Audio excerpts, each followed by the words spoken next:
వర్షాకాలంలో సహజ ఇసుకకు కొరత ఏర్పడడంతో జిల్లాలో పలు ప్రాంతాల్లో ఫిల్టర్ ఇసుక తయారీ ఊపందుకుంది.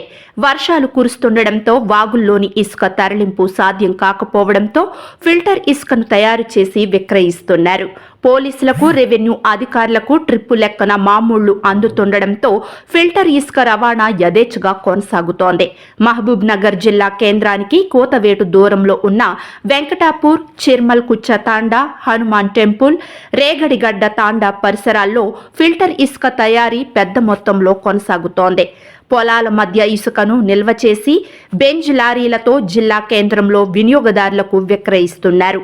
ఫిల్టర్ ఇసుక కారణంగా నిర్మాణాల నాణ్యత దెబ్బతింటోందని నిర్మాణ రంగ నిపుణులు పేర్కొంటున్నారు.